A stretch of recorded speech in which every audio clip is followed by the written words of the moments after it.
bem? Legal. Eu vou tomar a liberdade de iniciar, antes da chegada do professor Padovani, que é o diretor da FAF, que em parceria com a DAF organizou esse curso, porque nós tivemos a nossa primeira turma, segunda e quarta, com o time da DAF. Foi ótimo, a gente teve vários debates interessantes, várias dúvidas, só que o conteúdo é muito extenso. A proposta, digamos assim, é um tanto quanto ousada. Em 8 horas, tentar fazer um grande passeio panorâmico, um voo panorâmico sobre a nova lei de licitações e contratos. Então, para assegurar que a gente não tenha que fazer nenhuma extensão na sexta-feira, de 10 minutos, 20 minutos, liberar todo mundo 1 hora e poder almoçar tranquilo, eu prefiro tomar a liberdade de iniciar o curso agora.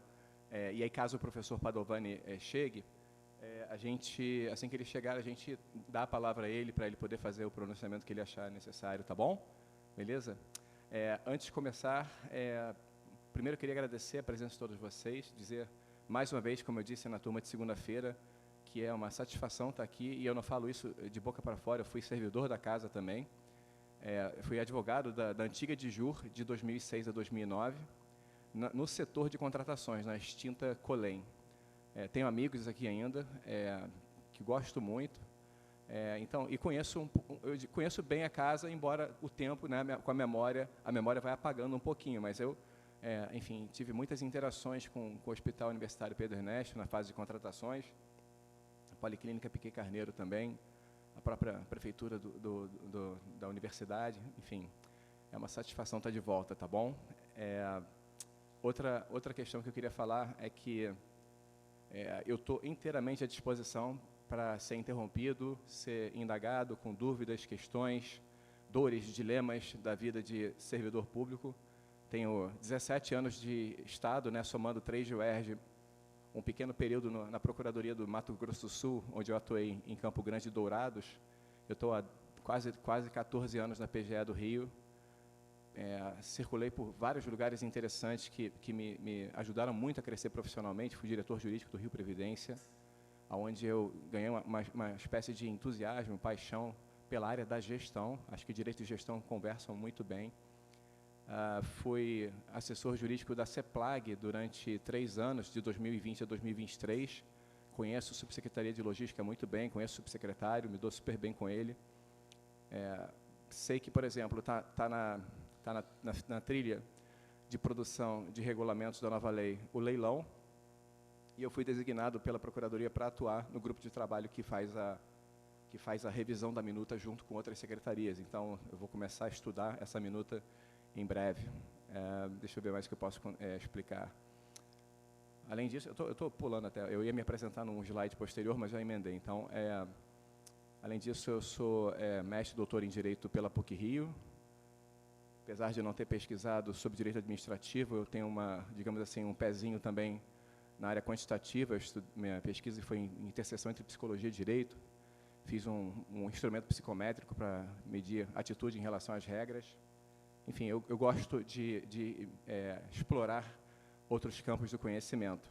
Mas acho, e tenho convicção, de que existe uma importância fundamental de a gente voltar os nossos olhos para as normas, e por isso eu faço a primeira pergunta para vocês, que acho que é fundamental para a gente conseguir elaborar bem esse curso.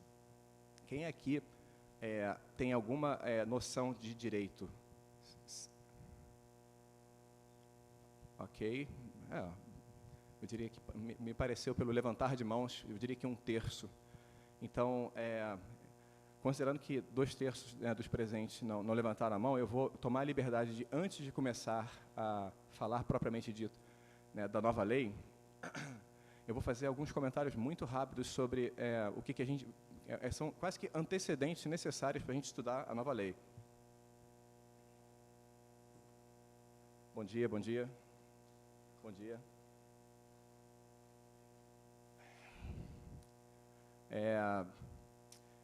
Eu sei que, para quem é da medicina, da química, da física, provavelmente da matemática também, a pergunta, né, o que é matemática, o que é química, o que é física, não deve ser colocada com muita frequência, presumo. Talvez o pessoal que estuda filosofia da química, filosofia da matemática, filosofia da biologia, vai se interrogar sobre a própria extensão do conceito. Mas no direito isso não é nem de longe uma coisa pacífica. Então eu tenho que partir de uma premissa aqui com vocês, que o direito, que a gente vai estudar direito da contratação pública. E aí, o que é o direito da contratação pública? O direito é um conjunto de normas. Essa é a premissa que a gente tem que estabelecer. E a gente pode encontrar normas mais ou menos vagas, mais ou menos precisas. O direito é uma criação humana baseada na linguagem. E a linguagem ela é uma ferramenta humana muito boa, mas no nosso processo de comunicação, de fala com os outros, a gente, às vezes, se vale de expressões ambíguas, às vezes a gente se comunica de maneira obscura, às vezes a gente usa expressões imprecisas. A Constituição brasileira está cheia está recheada de expressões com essa característica da vagueza, da imprecisão, dignidade humana, justiça social, devido processo legal. E aí essas expressões, elas geralmente são desdobradas, elaboradas pelo trabalho tanto dos estudiosos do direito quanto pelos tribunais, que vão conferindo algum tipo de precisão, algum tipo de capacidade operacional. Porque, no final das contas, quando a linguagem não nos consegue apontar o que fazer, a gente precisa desdobrar a linguagem para que a gente chegue no nível operacional. O direito da contratação pública é a forma de operacionalizar uma regra que está na Constituição, que é a obrigatoriedade de licitar. Contratar é uma obrigação que o Estado tem. Então, essas são premissas bastante básicas. É um conjunto de normas, se vale da linguagem, a linguagem às vezes é imprecisa, vaga, obscura, e, consequentemente, o direito da contratação pública também vai ter essas mesmas características, essas propriedades, né? A linguagem da contratação às vezes vai ser precisa, mas às vezes vai ser imprecisa, e a gente vai se deparar eventualmente com algumas dúvidas, algumas controvérsias, algumas indefinições legislativas. Mas o importante é vocês entenderem isso, que a gente está aqui para estudar normas. E aí agora, falando de maneira bem prática, estudar normas pode ser extremamente cansativo. Por exemplo, a nova lei de licitações e contratos tem 193 artigos. Isso sem mencionar os parágrafos, os incisos, as alíneas e tudo mais. Aumentou em mais ou menos 53% em relação à lei anterior, a 8666. Então, essa é a premissa, assim, a premissa básica para a gente saber o que a gente veio fazer aqui. A gente veio estudar normas, mas as normas se relacionam com o que a gente faz, né? Se a norma é bem precisa, ela se relaciona com o nosso operacional. Então, por exemplo, quando a gente for falar de fase preparatória da contratação, que foi consagrada pela nova lei, assim, foi erguida ao nível legal pela nova lei. Antigamente era uma instrução normativa da União, foi um decreto do Estado, né, o decreto 46.642 de 2019, mas agora está previsto na lei, porque o Congresso Nacional entendeu que isso era extremamente importante. E a gente vai estudar esse tema aqui. Então, eu vou começar a passar aqui os slides e vou apresentar para vocês o plano de hoje. Então, a nossa intenção hoje é tentar cobrir todo esse material aqui. A gente vai fazer uma breve introdução sobre a nova lei, a gente vai falar de aspectos bem quantitativos, digamos, fazer comparações com o regime anterior. Depois a gente vai elaborar um pouquinho os fatores que motivaram o surgimento da nova lei. E eu estou mais interessado aqui em explorar o que a lei não vai conseguir fazer. A gente vai ter que fazer um alinhamento de expectativas. Porque eu não sei quanto de interação que vocês têm com o pessoal do direito, né? As pessoas geralmente festejam muito o surgimento de uma nova lei. Mas, como nós veremos nessa sessão, nesse item 2, a melhor lei não resolve o problema de um Estado desorganizado, né, ou Estado com déficit fiscal de 8,5 bi previsto na LOA de 2024. Então, todos os desafios que nós tínhamos até o dia 30 de dezembro de 2023, que foi o dia exato em que as leis anteriores, né, a Lei do Pregão, a 8666, foram revogadas, todos os problemas persistem, porque, né, as normas elas se inserem, elas são vivenciadas, são concretizadas na realidade de cada estado, de cada município da União. A União, por exemplo, é uma organização extremamente organizada, assim, com um nível de maturidade organizacional muito maior do que o Estado. E a gente vai colocar aqui quais são os desafios que a gente vai enfrentar em relação à implementação dessa nova lei aqui. Depois, aí a gente vai começar, né, saindo desse panorama geral, a gente vai começar a descer, a se aproximar melhor do conteúdo, né, das normas. A gente vai, numa tabela comparativa e depois numa listagem mesmo, colocar para vocês quais são essas principais inovações, fazer algumas comparações, como, por exemplo, prazo de vigência contratual, prazo para apresentação das propostas pelos licitantes, modalidade de licitação, modos de disputa, enfim, a gente vai explorar em tabela comparativa isso. E sempre nessa primeira parte, a ideia é fazer realmente um panorama geral. E depois a gente vai fazer, né, digamos assim, a descida. A gente está vendo a floresta e depois a gente vai fazer a descida para conhecer essas árvores, tá bom? Em seguida, a gente vai tratar de 4 princípios da nova lei, que alguns não são exatamente novos, eu considero importantes, é uma oportunidade para a gente conversar sobre eles, e para quem não é do direito, isso pode ser extremamente útil para vocês considerarem na atividade operacional de vocês. E depois a gente vai falar de 3 dos 4 objetivos listados no artigo 11 da nova lei também, com o propósito de, basicamente, deixar essas mensagens lá no fundo da mente, para que vocês, na atividade operacional, levem em consideração. Por exemplo, a lei tenta, mas não sabemos se será possível, a gente se desapegar um pouco do chamado fetiche do menor preço. É a nossa busca incessante pelo menor preço, que pode parecer, à primeira vista, condizente com o fato de a gente lidar com recursos públicos, mas, por outro lado, se a gente não balanceia menor preço com critérios apropriados, né, de especificação do objeto e de qualidade, a gente vai sempre licitar o pior clips, né, a pior resma de papel, o pior grampo que não grampeia, o pior envelope, enfim, é a tradição brasileira. Isso não é uma característica só do Estado do Rio. Bom dia, professor, tudo bem? Essa não é uma característica só do Estado do Rio, é uma característica geral do Brasil. Mas houve, sem dúvida nenhuma, houve progresso nos últimos anos.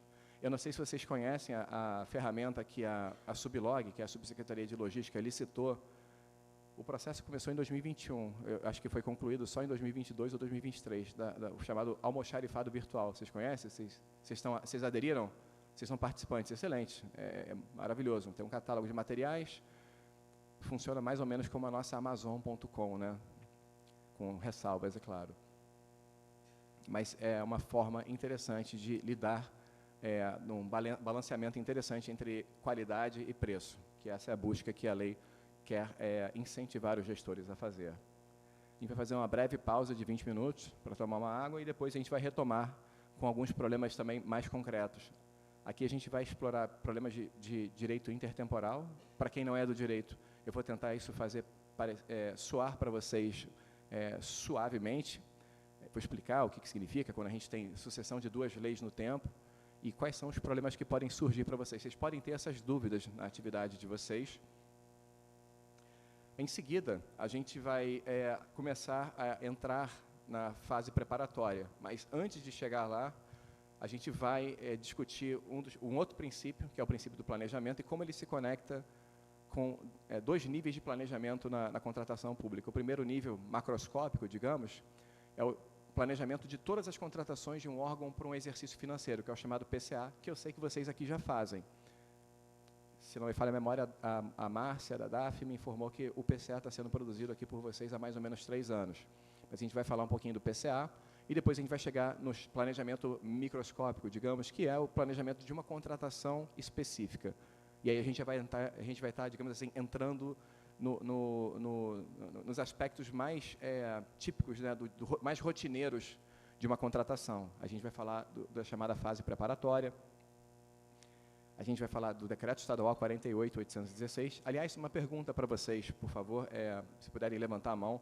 Vocês receberam um documento que eu elaborei, que eu juntei tanto a Lei 14.103 quanto, assim, todos os decretos que eu tinha conhecimento? Receberam pelo WhatsApp, por e-mail? Sim? Obrigado. Não? Não? Calma. Olha só, não tem problema. A gente pede para... Qual processo?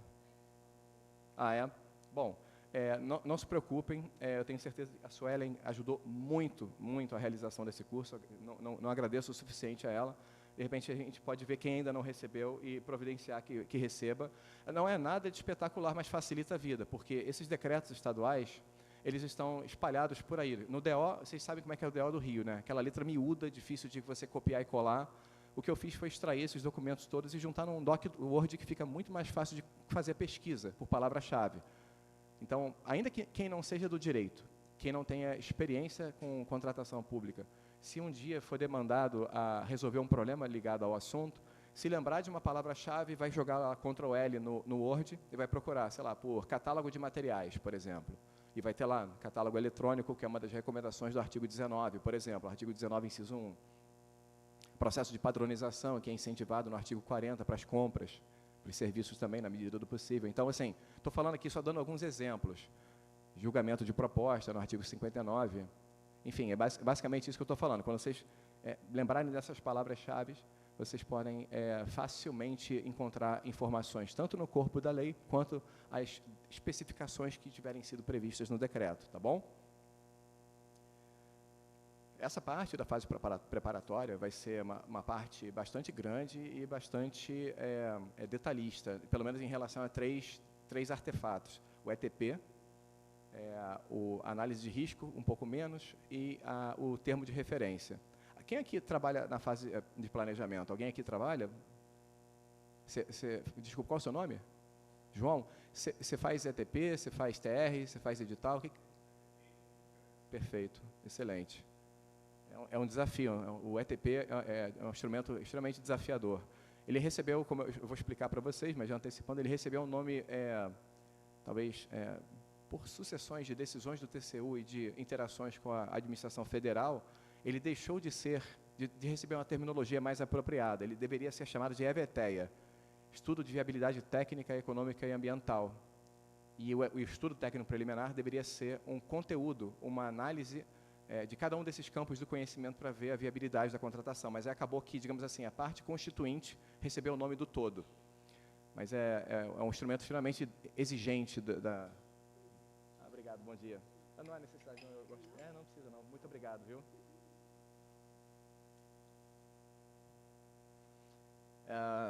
Depois da fase preparatória, a gente vai passar para a fase de seleção. Então, se tudo der certo, hoje eu encerro a aula falando da última parte da fase de seleção, que é a fase do encerramento da licitação. A fase de seleção é a fase que é conduzida pelo agente de contratação, que é o nome da figura criada pela nova lei para denominar várias coisas diferentes, né?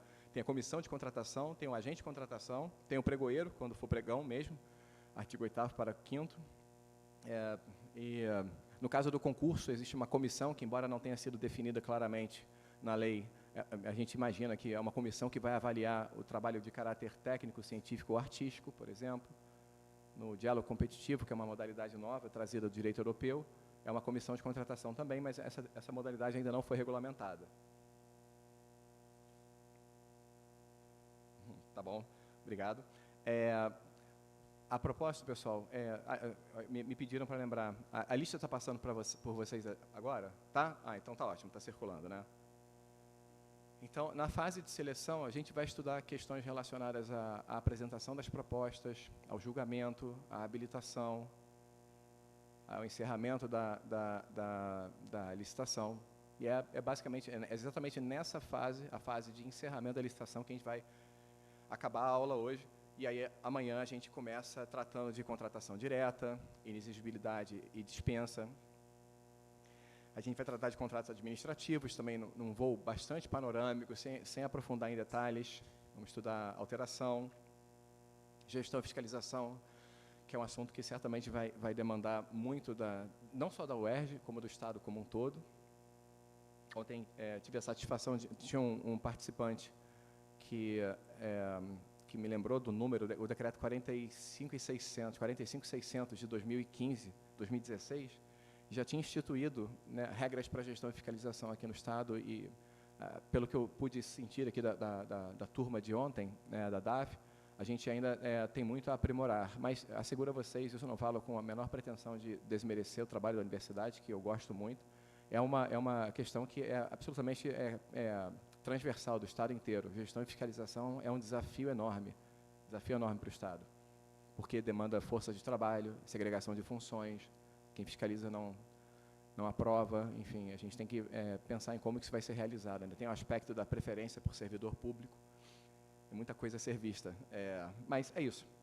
Então, feita essa introdução e a tentativa de fazer um panorama geral do curso, eu posso começar com essa introdução geral aqui da nova lei, com algumas informações preliminares. São informações que são interessantes para situar a gente no tema, vai ajudar a colocar a nossa mente em operação. Ela é uma lei que foi a combinação de dois projetos de lei separados. A Lei 8666 foi publicada em 93. Logo em 95 surgiu um PL, acho que é um 292 de 95, se não me falha a memória, para fazer modificações à lei antiga, né? Como as coisas no Congresso têm o seu tempo, né? A política tem o seu tempo, o assunto ficou relativamente adormecido até que em 2013 foi constituída uma comissão no Senado para a modernização da Lei de Contratações Públicas. Essa comissão realizou uma série de trabalhos e, pela própria dinâmica política, o novo projeto foi apensado ao projeto mais antigo, apesar de o projeto mais antigo não ter sido adotado. O que foi adotado foi o projeto novo, que se valeu de uma série de atos infralegais da União. Imagina, uma organização extremamente desenvolvida como a União Federal, rica também, né, porque pode se endividar, né, se superar as previsões orçamentárias, basta emitir títulos da dívida pública. O Estado do Rio de Janeiro não pode fazer isso. O Estado do Rio de Janeiro simplesmente declara bancarrota, como qualquer outro Estado, porque a gente não tem possibilidade de emissão de moeda também. E ainda bem, porque se pudéssemos, eu imagino que estaríamos com inflação de 300% ao mês. Mas o fato é que a lei nova realmente se valeu muito da experiência da União, das capacidades operacionais da União, que tem diversas carreiras muito bem estruturadas, carreiras antigas com um processo de capacitação continuado, como a carreira de especialista em políticas públicas e gestão governamental, analista de planejamento e orçamento, e outras carreiras também conexas nas contratações públicas, especialmente na fase preparatória. Então, essa lei ela traz ela incorpora essa experiência especial da União. Entrou em vigor em 1º de abril de 2021 e o Estado, assim que publicou a nova lei, editou um decreto 46.780, estabelecendo que não aplicaria a lei enquanto estivesse no prazo de vacatio legis, que significa basicamente um prazo, um intervalo que o legislador estabelece para que você possa se adaptar à lei. Tá bom? Um prazo de 2 anos que foi inicialmente estabelecido, ele foi prorrogado até o dia 30 de dezembro do ano passado, que quando, de fato, a Lei 8666, a 10.520 e a Lei do RDC, essas 3 leis foram revogadas, tá bom? Do ponto de vista de organização temática, ela é parecida com a lei antiga, ela tem basicamente a mesma estrutura, reduziu, mas ela mudou o nível de organização classificatória, que torna e se valeu mais de categorias de classificação, como eu coloco aqui. Isso torna o trabalho de manusear a lei mais fácil. Quando você organiza a lei em temas, né, você consegue acessar o conteúdo de maneira mais ágil, pelo menos acredito eu, trabalho muito com inglês. Ela aumenta, do ponto de vista quantitativo, mais ou menos 50%, e como eu mencionei, né, ela é uma fusão, uma compilação da 8666 com a lei do RDC, com a lei do pregão, e, obviamente, atualizações incorporando entendimento do TCU e atos infralegais da União Federal. E ela pretende ser uma norma geral. Para quem não é do direito, eu fiz aquela introdução explicando que o direito é um conjunto de normas, e agora eu vou ter que falar um pouquinho mais sobre um outro aspecto que eu não sei se é familiar com a vocês. Eu peço desculpas a quem já conhece o assunto e eu espero também não parecer extremamente simplista, mas na distribuição de competências normativas pelos entes federativos, União, Estados, Distrito Federal e municípios, existem competências que são privativas da União. Que eu falo, a expressão competência aqui não tem nada a ver com habilidades, né, da entidade, tem a ver com o estabelecimento de um círculo de atribuições. A União pode legislar sobre uma série de assuntos, direito civil, direito processual civil, de maneira privativa. O Estado não pode legislar sobre contratos, por exemplo, sobre obrigações, sobre direito de família, direito sucessório, isso não é competência do Estado. E para a União, em matéria de contratação pública, a competência é apenas para estabelecer as chamadas normas gerais, está nesses dois dispositivos mencionados aí. Artigo 22, inciso 27, e artigo 37, inciso 21. Se a gente respeitar o texto e digamos, adotarmos uma postura extremamente deferente ao que está escrito na Constituição, a gente consegue tirar umas pistas do que são essas normas gerais. Por exemplo, em primeiro lugar, a Constituição fala aí que pode legislar sobre todas as modalidades. Para quem não é do ramo do direito, as modalidades de licitação são os procedimentos. Por exemplo, o concurso, o leilão, o diálogo competitivo, o pregão e a concorrência, tá bom? Então, a Constituição está dizendo que a União pode legislar sobre isso. Significa que, em princípio, o Estado do Rio de Janeiro não poderia criar um tipo procedimental diferente, né? Basicamente, isso está sendo dito. Além disso, o artigo 22, inciso 27, ele remete ao artigo 37, inciso 21. E aí a gente já tem outras pistas do que a União pode fazer. Logo no início, está falando assim, ressalvados os casos especificados na legislação, as obras, serviços, compras e alienações serão contratados mediante de processo de licitação pública. Então, aqui a gente vê duas coisas. A gente vê, primeiro, quais são os tipos contratuais que a União pode disciplinar, obras, serviços, compras e alienações, tá? E, além disso, tem a expressão antecedente, ressalvados os casos previstos na legislação. Significa que a União pode, sim, legislar sobre os casos de dispensa de licitação, que são, todo mundo aqui provavelmente conhece os casos de dispensa com base no valor, né, que facilita muito a vida do Estado e da UERJ. Os valores foram aumentados. A gente vai ver depois, de 50 mil para compras e serviços e 100 mil para obras e serviços de engenharia. E também manutenção de veículos automotores. Mas esses dois elementos aí, esses dois componentes das contratações públicas poderiam ser disciplinados pela União. Além disso, assegurar a igualdade entre os concorrentes é também uma competência da União, assim como dispor sobre cláusulas que estabeleçam obrigações de pagamento. A manutenção, a parte em azul aí, manutenção das condições efetivas da proposta é o que as pessoas falam, né, os estudiosos do direito dizem que é aí que está a obrigação da manutenção do chamado equilíbrio econômico-financeiro do contrato, que também é um problema relacionado às alterações, acréscimo de 25%, ou então alterações contratuais qualitativas, que impliquem em alguma medida modificação no valor do contrato. A Constituição parece estabelecer que o Estado tem a obrigação de recompor o equilíbrio que foi precificado no momento em que o particular fez a proposta e essa proposta foi vencedora. Além disso, a Constituição parece conferir à União poder para dispor sobre dois requisitos de habilitação, né, qualificação técnica e econômico-financeira, que sejam indispensáveis às garantias, a garantia do cumprimento das obrigações. Então, basicamente, esse é o panorama, se a gente seguir estritamente o que está previsto na Constituição. Aí agora a gente bota isso na mente, né, tenta guardar isso no fundo da mente e vamos fazer algumas comparações. A Lei 8666 de 93, ela foi a primeira lei que se valeu dessa competência da União, porque antes, no regime constitucional anterior, antes da Constituição de 1988, a Constituição de 67, com a emenda de 69, não autorizava a União a legislar sobre normas gerais. Por isso que a gente tinha o nosso Código de Contabilidade Pública aqui, a Lei 287 de 79, que tinha uma parte que disciplinava contratações públicas. Tinha lá concorrência, tomada de preços, convite, estava previsto lá, era uma legislação estadual. Só que a União ganhou essa competência de criar normas gerais, e qual é a lógica, né, qual é a ideia que justifica? É a suposta necessidade de se estabelecer regras com aplicação uniforme em todo o território nacional, tá bom? Só que aí eu fiz uma coisa interessante, eu extraí a chamada parte normativa do Decreto-Lei 2386, que foi a lei, entre aspas, vigente antes da 8666 para a União, e tirei a parte normativa, né, os artigos da Lei 8666, joguei numa ferramenta de detecção de plágio.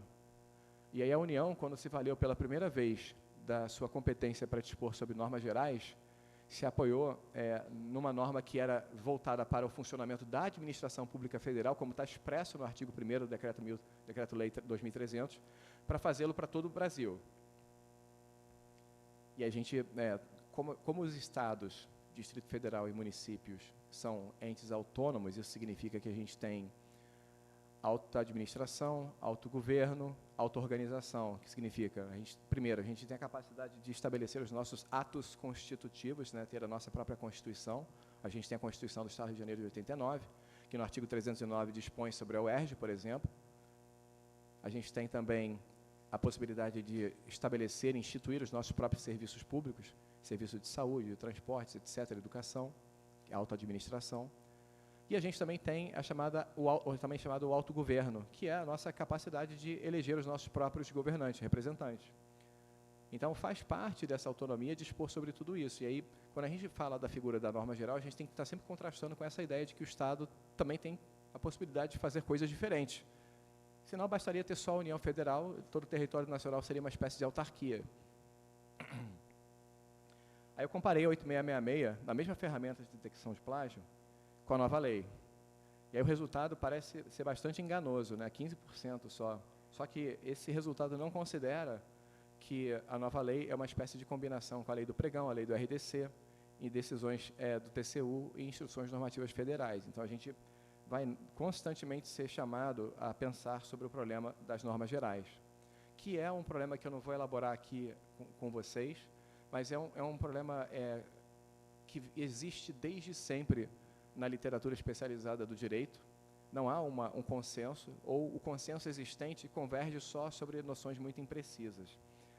O Supremo Tribunal Federal, que tem a competência para decidir, né, sobre eventuais violações dos estados a normas gerais federais da União, já julgou alguns casos, e alguns deles, primeiro, enfatizou que realmente definiu que a norma geral é uma coisa absolutamente tormentosa, foi uma expressão que foi usada por o ministro Carlos Veloso, na ADIM 927, mas mais recentemente julgou alguns outros casos, avaliando problemas concretos. O Rio Grande do Sul estabeleceu, por exemplo, por lei, preferência para aquisição de software livre, aí o Supremo entendeu que era constitucional. Se não me falha a memória aqui, deixa eu achar o caso do Mato Grosso do Sul, está aqui. O Mato Grosso do Sul tentou instituir como requisito de habilitação a comprovação de uma certidão negativa de violação dos direitos do consumidor. Eu imagino que seja uma certidão expedida pela Secretaria de Defesa do Consumidor ou a Autarquia de Defesa do Consumidor daquele Estado. E o Supremo entendeu que isso não era permitido, porque violava a competência da União para legislar sobre normas gerais. Então, eu sei que pode parecer extremamente distante do problema, né, de analisar a parte operacional, mas a gente acaba eventualmente se deparando. Isso pode acontecer com vocês quando vocês forem lotados, né, forem designados para atuar em áreas de licitação e contrato, seja na fase do planejamento, seja na fase de seleção, seja na fase de gestão contratual. Eventualmente vocês vão ter que abrir a lei, ler o conteúdo da lei e pensar assim, poxa, mas o que está sendo demandado aqui parece extremamente exigente, né, se a gente pensar na estrutura do Estado do Rio de Janeiro. Essas perguntas podem surgir e esses problemas eventualmente vão aparecer. Alguns já apareceram, como, por exemplo, a obrigatoriedade de o agente de contratação, que é o novo nome que se deu à categoria geral do pregoeiro, tem que ser necessariamente servidor efetivo. Alguém aqui é pregoeiro ou fez curso de pregoeiro? Obrigado, bom dia. Vai ser um desafio. Por exemplo, eu trabalho agora na coordenadoria do sistema jurídico, que dentro da Procuradoria é o órgão que faz a supervisão de todas as consultorias jurídicas das secretarias. E lá dentro desse setor, a gente internalizou a consultoria jurídica de 2 órgãos, cujos os nomes eu hesito em declarar. Mas o que eu posso dizer é que um deles tem nada mais, nada menos do que 630 servidores comissionados. 100% da força de trabalho da secretaria é composta, né, por comissionados, entendeu? Então, fica muito difícil de trabalhar nessas condições. Tá bom? Eu imagino que aqui, como a UERJ já tem um plano de cargos e salários, né, concursos realizados e tudo mais, acho que os desafios serão menores no que diz respeito a agente de contratação. Talvez seja um desafio em relação à capacitação, né, a realização dos cursos de pregoeiro, que agora já até falei com o subsecretário de Logística ontem, porque eu quero me inscrever num desses para ver o lado operacional da contratação. Ele me disse que o curso vai receber um nome novo, vai ser Curso de Formação de Agente de Contratação. Recomendo que façam, são cursos muito bons. São feitos em parceria com a CEPLAG e a Procuradoria. Então, tem uma parte teórica sobre fase de seleção, né, a fase competitiva da contratação, e uma parte extremamente prática, operacional, de vocês logarem no SIGA, na tela do gestor, né, na tela do Estado, e ver, né, simulações de como é uma contratação. Altamente recomendável que façam, até porque, ainda que vocês não tenham no horizonte temporal, né, a perspectiva de serem designados como agente de contratação, convém à universidade como um todo que vocês já tenham feito essa capacitação para que não caiam de paraquedas. É extremamente recomendável. E a mesma coisa eu vou dizer no futuro, na próxima aula, amanhã, sobre o curso de formação de gestor e fiscal de contrato, que acho que, infelizmente, foram poucas turmas realizadas ainda, mas vai ser uma demanda crescente no Estado, tá bom? Sobre problemas relacionados às normas gerais, eu até já citei a questão do agente público, que atua nas diversas fases do macroprocesso. Tá, e aí eu trago para vocês outros desafios, né, de considerar ou não uma norma geral da União e, consequentemente, se é aplicável ou não ao Estado. Como o Estado do Rio de Janeiro já decidiu regulamentar vários desses temas, a conclusão que a gente pode tirar disso é que o próprio Estado entendeu que sim, era a norma geral da União, disciplinar planejamento, governança e gestão, e o Estado foi lá e criou um próprio decreto de governança, o decreto 48.650. O Estado também entendeu que fase preparatória, que começa a ser disciplinada no artigo 18 da lei, era norma geral, e aí foi lá e editou o decreto 48.816/2023. Gestão e fiscalização também, decreto 48.817. Controle das contratações é uma atividade que tem a participação da Controladoria Geral do Estado, que expede resoluções, normas gerais sobre controle, linhas de defesa, etc. E aí a gente talvez não dependa de um decreto para disciplinar a matéria, mas também já se compreende como uma parte integrante desse grande macroprocesso que eu vou explicitar para vocês depois. Eu acredito que há boas razões para a gente defender, sim, que a Lei 14.133 pode disciplinar essas matérias, tá? Não vou passar por cada um desses itens, mas vou deixar aqui na tela para vocês. E vou falar uma coisa que eu esqueci de falar no início da nossa conversa, que é todo o material que está aqui será devidamente disponibilizado para vocês. Não se preocupem em tirar foto. Quem quiser, obviamente, fica à vontade. Nem se preocupem em anotar. Especialmente quando a gente chegar na parte mais operacional do estudo, a gente vai ser obrigado a transcrever disposição de lei, de artigo, de decreto, e às vezes pode ser extremamente maçante, cansativo, e a gente passa de um slide para o outro e já esqueceu o que está no anterior, tá? É normal. Mas, então, não se preocupem, estará à disposição de vocês, tá bom? Então, resumindo, acho que essa imagem aqui vai ilustrar muito bem o desafio para vocês. Se a gente adotar uma espécie de visão minimalista da ideia de norma geral, a norma geral vai ser essa figura, esse triângulo vermelho aí. E aí o espaço de experimentação do Estado do Rio de Janeiro seria bastante grande. A gente poderia fazer várias inovações em matéria de contratações públicas. Se a gente adotar uma visão diferente, contrária a essa, são visões extremadas, obviamente, digamos, há um meio termo, mas se a gente adotar o conceito de norma geral grande como esse aí, o espaço de experimentação dos estados vai ser muito pequeno, tá bom? Eu já encerrei a primeira etapa, aproveito para perguntar se vocês têm alguma dúvida, ou se vocês têm interesse em também participar dessa enquetezinha aí. Depois eu vou reunir esses dados e dar uma olhada na opinião de vocês sobre o assunto. São enquetes pequenas, às vezes 2 perguntas, 3 perguntas só. Alguma pergunta sobre esse primeiro tópico, pessoal? Tudo bem? Recapitulando, o direito é um conjunto de normas. O direito se vale da linguagem, a linguagem pode ter imprecisões, vagueza, obscuridade. O direito das contratações públicas, direito à contratação pública é um conjunto de normas que pode possuir as mesmas características da linguagem. Então, pode sim, eventualmente, o texto da Lei 14.133 não possuir a precisão suficiente para nos guiar na nossa atividade profissional. pode ser obscuro, eventualmente pode ter ambiguidade, tá bom? Só lembrando que essa foi a principal, conectando esses dois pontos, né? Esse com o segundo agora, né? Norma geral. A norma geral é, de fato, uma dessas normas. A ideia de norma geral tem essa característica que eu mencionei, é uma norma, é uma expressão imprecisa.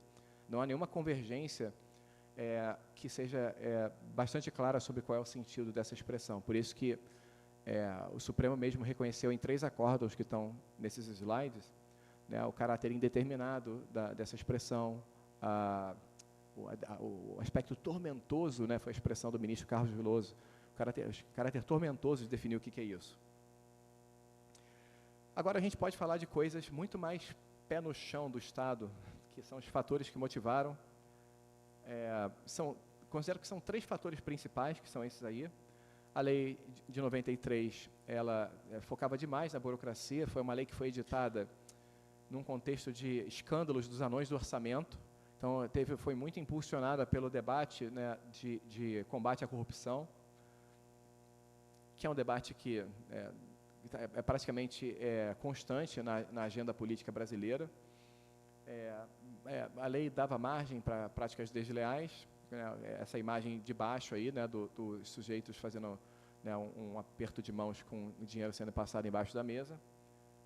E também, eu acho que, para mim, o aspecto principal, eu falei isso na turma da DAF, falo para vocês, as grandes transformações, elas, se a gente pudesse medir, né, o papel de normas inovadoras e o papel da transformação causada pela automação, eu apostaria, com certeza, no papel da automação.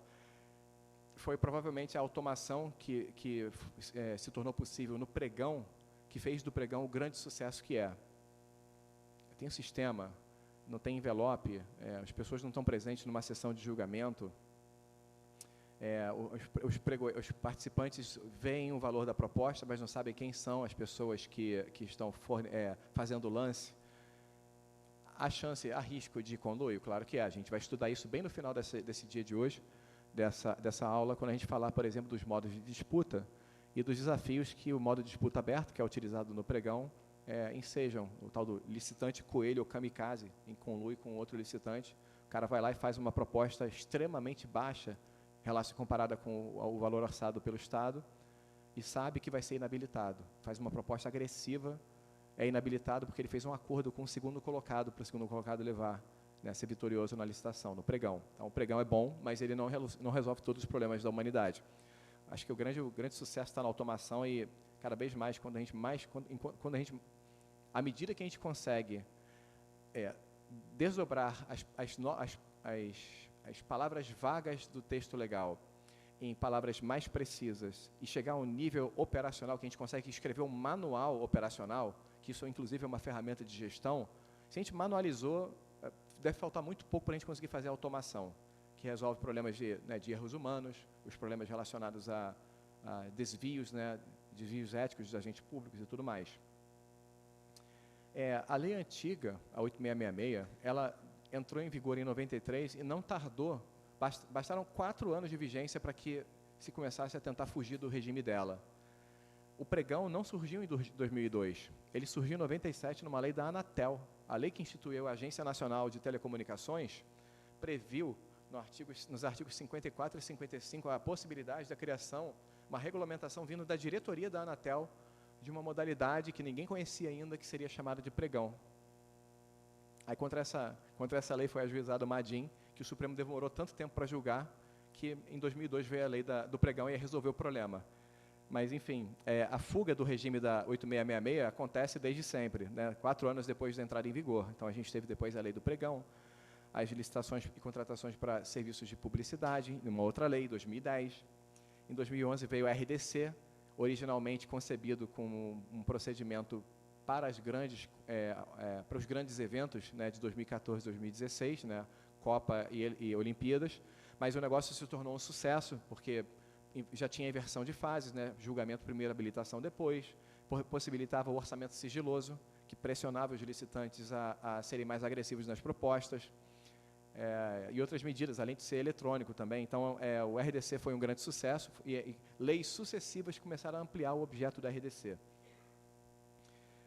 Normas que se aplicam somente à União, aqui, para a contratação de coisas relacionadas à defesa nacional, e a expansão das hipóteses de dispensa de licitação previstas no antigo artigo 24, né, que em 93 eram 15 possibilidades e depois 15 hipóteses, e depois chegamos em 2017 com 35 hipóteses de dispensa.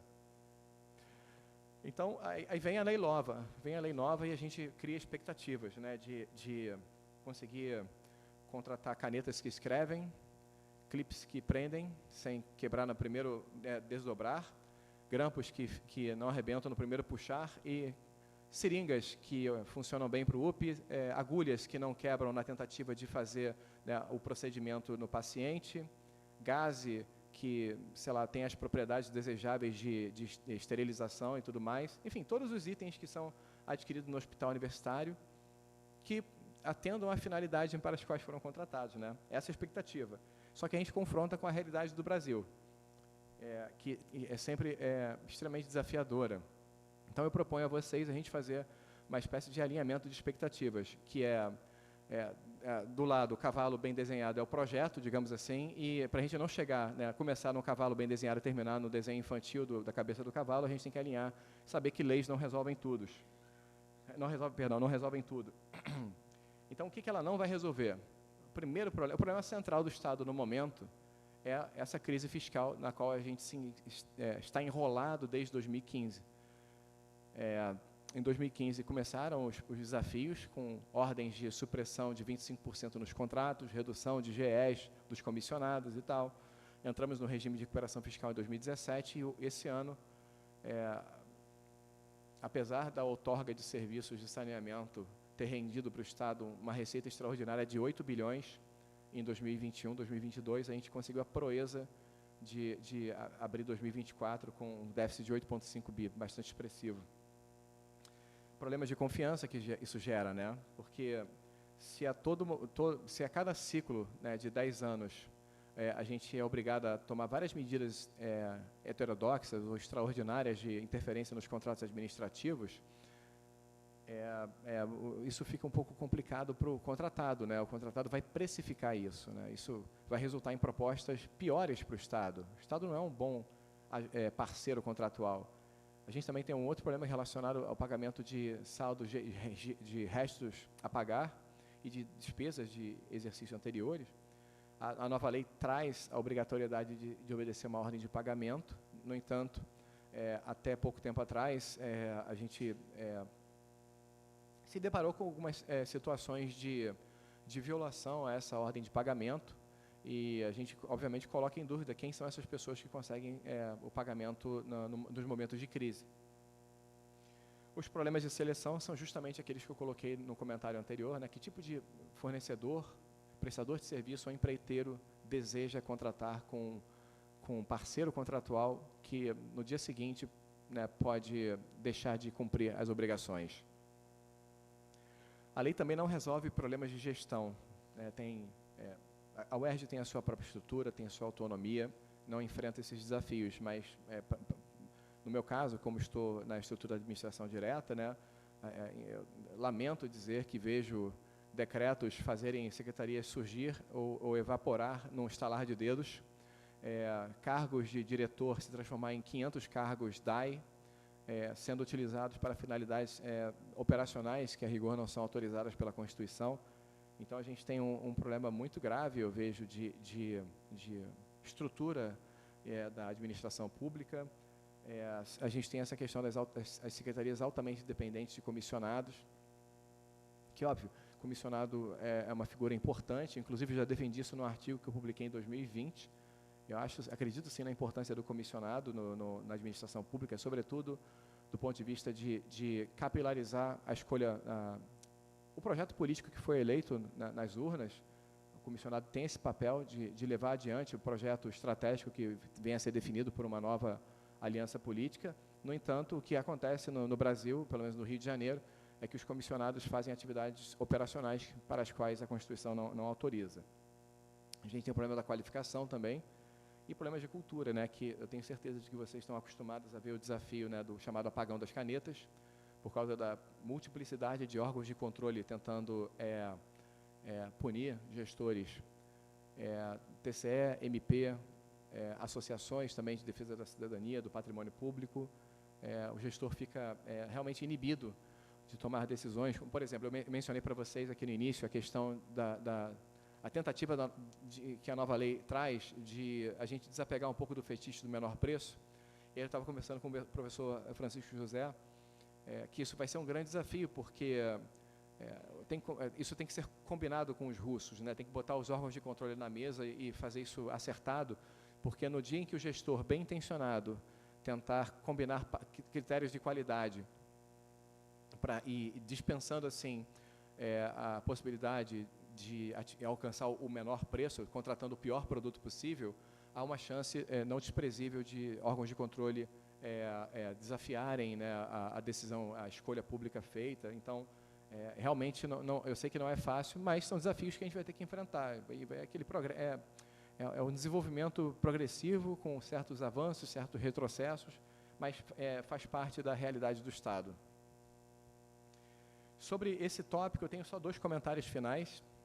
O primeiro deles é que, né, e aí de uma certa forma conecta com o tópico da norma geral, né, para quem conhece economia comportamental, esse livro é famoso sobre os empurrõezinhos, né, os nudges, que é melhorar a arquitetura decisória para que as pessoas tomem decisões que são melhores para elas próprias. O exemplo clássico que é dado de nudge é de você reorganizar a disposição de itens num restaurante, por exemplo, que seja um bandejão, colocando ao alcance da vista e ao alcance das mãos os alimentos mais saudáveis, mais nutritivos, e deixando mais distantes ou longe do alcance da vista produtos, né, que sejam sei lá, carregados de açúcar ou extremamente salgados, com muito sódio. Então, essa é a ideia do nudge. Então, eu falei brincando aqui, né, que às vezes as pessoas precisam de um empurrãozinho, mas eu acho que o Estado do Rio de Janeiro está precisando mais de um coice mesmo, porque a gente está muito atrasado, a gente tem muita dificuldade de abandonar práticas desastrosas de gestão. E aqui eu não falo da UERJ, eu estou falando aqui da visão da administração pública direta, tá bom? Esse é o primeiro comentário. E o segundo comentário é uma recomendação que se aplica mais a quem vivencia o ramo do direito, que é um convite, né, a gente evitar de fazer leituras da nova lei para tentar fazê-la o mais parecido possível com o regime anterior. É uma coisa que um professor aqui da casa, muito famoso, o professor José Carlos Barbosa Moreira, que infelizmente já faleceu, foi procurador do Estado e foi desembargador do TJ, ele falava, quando a Constituição de 88 surgiu, ele publicou esse artigo, que está mencionado, aliás, eu não mencionei a fonte, mas está disponível na internet, em que ele fala que é preciso evitar, né, a leitura da Constituição de 88 de tal modo que ela se pareça o máximo possível com o regime anterior. Senão a gente não experimenta, senão a gente não leva adiante os avanços que a lei trouxe. Essa é a ideia. Muito bem. Perguntas, dúvidas? Eu vou fazer uma pequena pausa para a água aqui e aproveito e abro aí para vocês algum comentário, alguma coisa? Está rápido, está devagar? A parte mais distante da vida de vocês ficou para trás. Agora vai ser uma parte, daqui para frente é tudo muito mais operacional, digamos. Tudo certo, então? Podemos ir? Pode falar.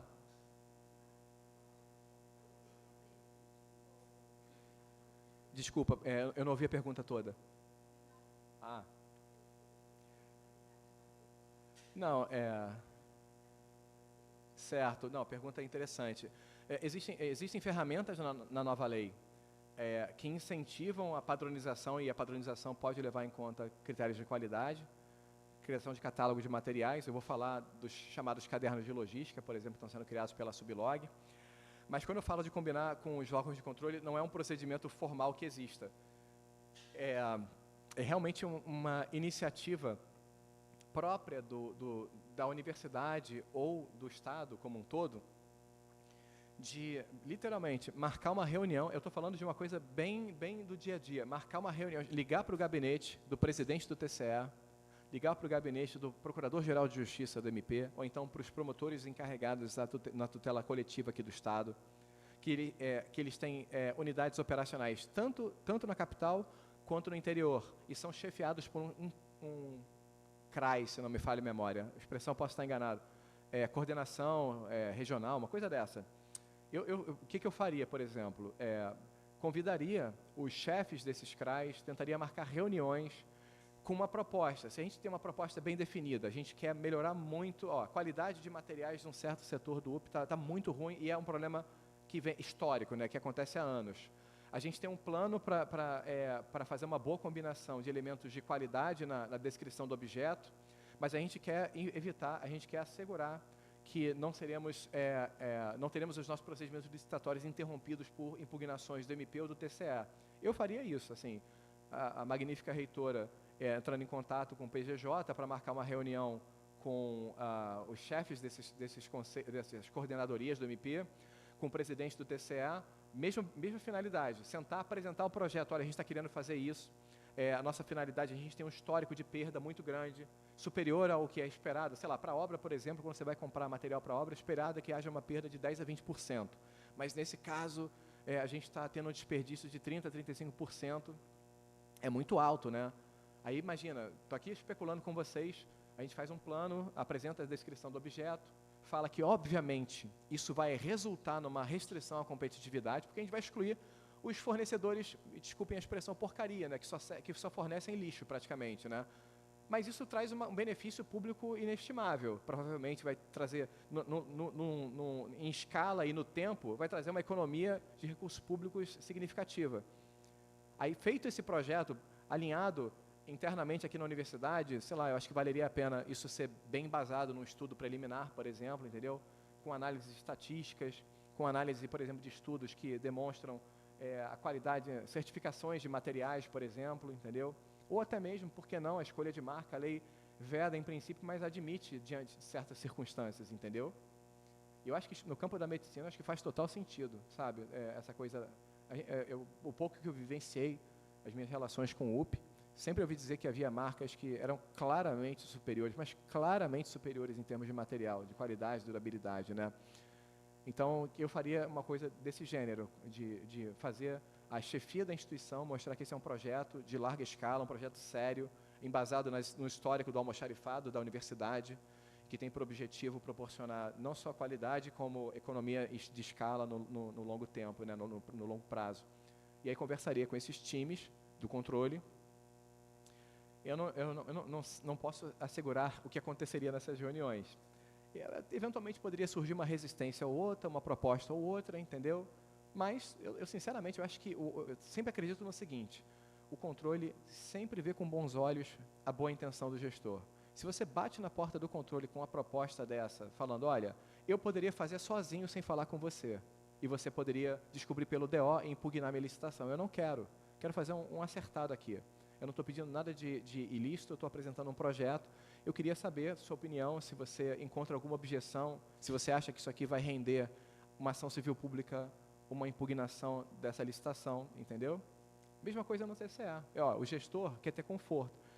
Eu sou a reitora da UERJ, eu sou a chefia da instituição, mas eu sei que o ordenador de despesa vai acabar respondendo se vocês não concordarem. Então, o meu gestor vai ter conforto na hora de assinar, né, uma ordem de pagamento baseada no edital e num TR, numa minuta de contrato formatada dessa maneira? Sei lá, eu acredito muito na chance de sucesso de um encaminhamento como esse, tá bom? Pois não?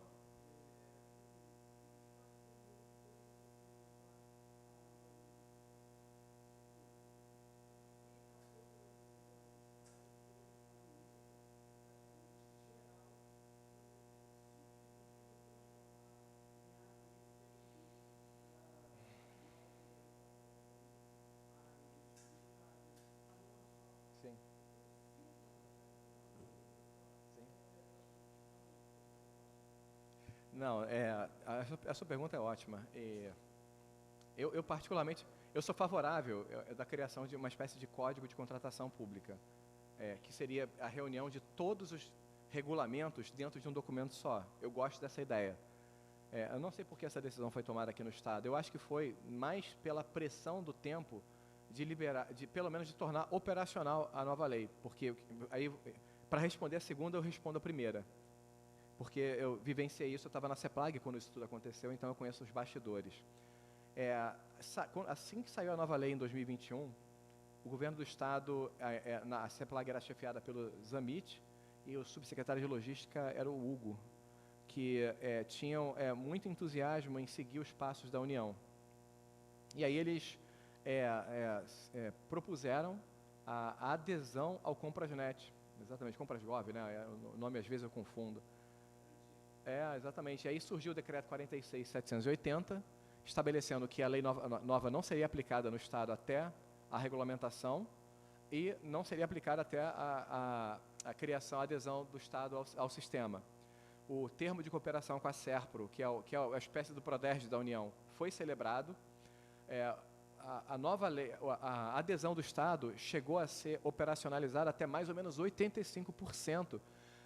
Houve entraves, porque o SERPRO não era tão rápido quanto parecia ser. Eu descobri isso, que às vezes as demandas levavam 1, 2 meses para serem atendidas, entendeu?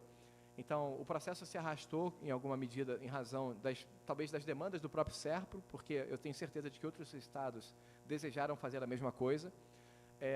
E aí, só que chegou em algum momento, que eu vou te falar com precisão, foi março de 2023, por razões que eu não sei dizer, o governo do Estado decidiu, a expressão que eu uso, acho que é ilustrativa, o governo do Estado deu um cavalo de pau, né, no carro, girou o volante, puxou o freio de mão e falou assim: chega de Comprasnet ou Comprasgov, vamos atualizar o SIGA. E todos esses regulamentos aí já editados, havia resolução da CEPLAG, por exemplo, alguns regulamentos foram por decreto, outros iam ser por resolução, vamos revogar tudo e fazer tudo de novo. Então, qual o problema? Março já era tipo 47 do segundo tempo para o primeiro prazo. Aí acabou que veio uma medida provisória que prorrogou o prazo da nova lei. A medida provisória não foi aprovada pelo Congresso, então ela perdeu a sua eficácia. Aí fizeram o seguinte: num projeto de lei complementar tratando de matéria tributária da União, botaram o que a gente chama de cauda legislativa, ou bacalhau legislativo, e lá, numa lei complementar tributária, veio a alteração do artigo 193 da nova lei, que prorrogou, aí para a felicidade de todos, até dezembro de 2023. Então, cavalo de pau do Estado, decisão de revogar os atos já existentes, e resultou no seguinte: bom, a gente não tem SIGA, e como especialmente a fase competitiva é extremamente submetida à automação, a decisão foi de que o PRODERJ vai fazer a automação aqui do menor preço, maior desconto, que é o pregão, e depois a gente vai pensar na regulamentação. Então, as coisas foram acontecendo, foram, digamos assim, foi a definição dos requisitos do sistema ao mesmo tempo em que o código-fonte já era elaborado, entendeu? E aí, obviamente, tudo atrasou, né? E ficava praticamente impossível criar um código de contratação pública do Estado, com fase preparatória, fase de seleção, fase de gestão contratual, entendeu? A Procuradoria também sofreu, digamos, com isso, porque enquanto os decretos não fossem publicados, não seria possível finalizar as minutas padrão. Então, isso atrasou tudo. Foi basicamente essa história aí que eu contei. Concordo com você, eu preferia, né? Um documento normativo só, um regulamento só, você encontra tudo que você precisa, mas infelizmente teremos que consultar dezenas de decretos diferentes, tá bom? Seguindo, pessoal, a gente vai agora fazer aquele voo panorâmico que eu mencionei para vocês. Aqui, não se preocupem em tirar foto, copiar, eu vou fazendo pequenos comentários sobre essas comparações e os slides vão estar à disposição de vocês, tá? Mas a gente teve um acréscimo nos princípios. Para quem não é do direito, falar de princípio parece uma coisa meio sem sentido, talvez desnecessária, porque normalmente o princípio não é uma coisa que te coloca em condição de fazer uma operação, não te ajuda a decidir ou agir, mas no direito administrativo, alguns deles são extremamente importantes, e eu vou explicar para vocês por que são importantes, falando de 4 deles, né? Legalidade, motivação, competitividade e segregação de funções, que é uma novidade da nova lei. Então, saímos desse rol na coluna do meio para um rol de 22 princípios. Alterações relacionadas à responsável pela contratação.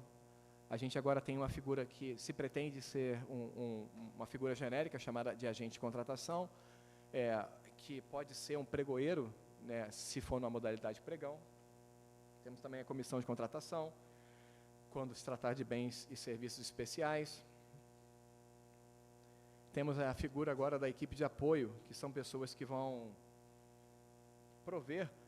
apoiar a atividade decisória do agente de contratação. O agente de contratação é a figura que toma decisões relacionadas, por exemplo, a julgamento das propostas, relacionadas, por exemplo, à conformidade da documentação de habilitação do licitante.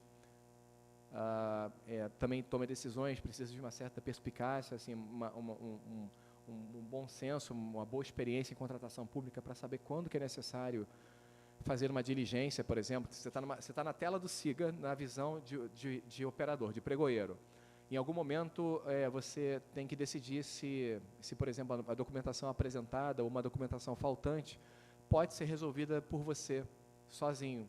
Você pode interromper a sessão de julgamento, fazer uma diligência, por exemplo. Isso depende de uma tomada de decisão por parte do agente de contratação. No leilão, a gente tem a figura do leiloeiro, que pode ser um leiloeiro oficial ou um servidor, que é o chamado leiloeiro administrativo. Ontem o pessoal, o time da área do patrimônio da UERJ me perguntou, tem uma ótima notícia, né, vai sair em breve, tá? É o próximo da fila de regulamentos, o regulamento do leilão, e eu fui designado ontem, uma procuradora que fazia parte do time da comissão da procuradoria que ia analisar essa minuta, teve que sair, aí eu fui chamado para substituí-la. E é um assunto que eu gosto de tratar de patrimônio estadual. Então, eu estou dando essa volta toda porque me perguntaram ontem quando que ia sair o regulamento do leilão para que pudessem tocar a tentativa de locação de imóveis da UERJ, né? E a minha resposta é que o meu time tem até 25 de abril para fazer comentários na minuta preliminar que foi apresentada pela CEPLAG. Essa minuta vai passar por algumas rodadas de avaliação com o comitê executivo que existe da regulamentação da nova lei. E depois de tudo isso, provavelmente vai ser submetido ao governador, que vai decidir assinar ou não, tá bom? Então, a gente deve ter aí, talvez, hoje é dia 11, né? Eu imagino que talvez meados de maio a gente tenha um regulamento do leilão, tá bom? Agora, a minuta que eu vi ontem, um parêntese, a minuta que eu abri o texto ontem e dei uma olhada, me causou uma certa estranheza ter apenas a regulamentação de leilão para bens móveis. Isso não me agrada, porque ao argumento de que havia um projeto de lei na ALERJ para tratar de leilão de imóveis, eu ainda preciso estudar, entender por que foi feita essa escolha, mas eu hesito de acreditar que essa é a melhor solução, porque o processo legislativo é mais demorado, é mais errático, as propostas legislativas encaminhadas pelo Executivo podem ser emendadas, podem ser alteradas. Então, isso pode resultar numa espécie de regulamentação legal do leilão que seja abaixo do desejável, digamos assim, tá bom?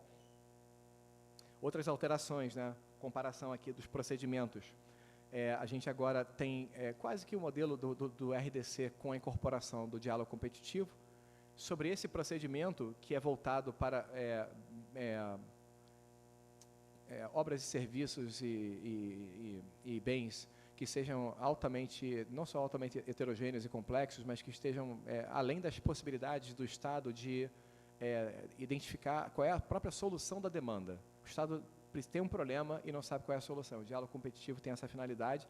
São duas fases. A primeira fase você chama potenciais licitantes numa pré-qualificação para definir em conjunto, em parceria com o setor privado, qual seria a solução mais apropriada para a necessidade do Estado, e depois, num prazo de 60 dias, esses participantes podem enviar propostas. Mas é uma modalidade que, vinda do direito europeu, nem lá tem muita aplicabilidade, não é uma coisa que a gente pode ter anseios de surgir logo o regulamento, não vai mudar o dia a dia da universidade. Até porque 90% das contratações públicas são conduzidas, né, por meio de pregão. Então, acho que não tem motivos para ter um entusiasmo muito grande quando chegar o regulamento disso. Critérios de julgamento, a gente basicamente agora adota o rol do RDC. Antigamente a gente tinha só menor preço, né, melhor técnica e preço, ou maior lance ou oferta, no caso de leilão de imóveis que já estava previsto na Lei 8666. Agora a gente tem um rol mais extenso. Para quem não é do direito, o critério de julgamento é o critério que a gente usa para fazer a comparação entre as propostas, né? A gente tem vários licitantes, o nosso objetivo, por exemplo, é alcançar o menor preço, então esse é o critério de avaliação das propostas. Se todas as propostas apresentadas satisfizerem as condições, os requisitos mínimos de qualidade definidos no edital, vai vencer aquela cujo preço for o menor. Técnica e preço é aquela que combinar elementos de técnica, dada uma certa proporção, e o elemento preço, para ser considerado numa nota final qual é a melhor proposta. A gente vai ver, como eu falei, no finalzinho da aula de hoje, na parte final, a gente vai estudar essa fase de seleção e vai conhecer melhor os critérios de julgamento e os regulamentos que nós já temos, tá bom? Os prazos para a apresentação das propostas também foram modificados, também alguma medida espelhando o regime diferenciado de contratação. Para bens e serviços, a gente tem aí 8 a 15 dias, aí a gente está falando de bens e serviços comuns, é o caso do pregão, enfim, a gente também vai estudar isso. Aqui é só uma tabela comparativa para vocês terem alguma familiaridade. Em alguns casos se usa, antigamente, era baseado na modalidade de licitação que era baseada no valor de alçada, a concorrência para um certo valor de alçada, tomada de preços e convite, que foram extintos, também baseados em valores específicos, e o prazo para apresentação das propostas também era baseado nisso. E agora a gente tem, na verdade, não só a modalidade, mas a natureza do bem, o regime de execução, como, por exemplo, está em negrito aí, a contratação integrada, que é aquela contratação em que o projeto básico é desenvolvido pelo próprio contratado, projeto básico e executivo, e entrega a obra, e a contratação semi-integrada, que foi criada na nova lei, que é aquela em que a administração faz um projeto básico e deixa para o contratado desenvolver o projeto executivo e executar a obra. E também temos as hipóteses baseadas no critério de julgamento, maior lance, 15 dias, técnica e preço, ou melhor técnica também, conteúdo artístico, tá bom? Critério de escolha das modalidades, como eu mencionei agora há pouco, antes era baseado no valor estimado, agora é baseado na natureza do objeto a ser contratado.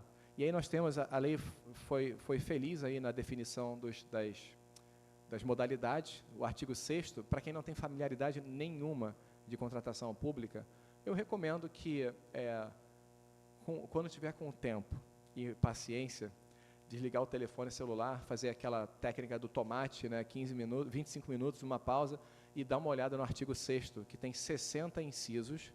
Cada um desses incisos é uma definição importante para a aplicação da nova lei. Lá está definido, estão definidas as modalidades, alguns tipos contratuais estão definidos, compra, por exemplo, aquisição onerosa de bens, enfim, serviços, prestação de serviços com fornecimento de mão de obra em caráter exclusivo, são os famosos contratos terceirizados, estão definidos lá. Uma inovação da nova lei na definição, definiu o que é sobrepreço, definiu o que é superfaturamento também, é interessante conhecer. Então, num dia em que vocês tiverem um tempinho, eu recomendo que deem uma olhada nesse artigo 6º da nova lei. A lei está disponível no portal do Planalto, da União, eu não sei se vocês conhecem, eu vou fazer uma pequena pausa aqui na exibição dos slides. Deixa eu ver o que vocês estão vendo aqui, desculpa. É que eu vou botar a extensão da tela. Ah, que bom, ótimo. Eu vou ter que manusear aqui. Aqui, ó. Todo mundo me escuta bem? Tá. Então, esse aqui, eu não sei quem conhece, quem não conhece, o portal do Planalto.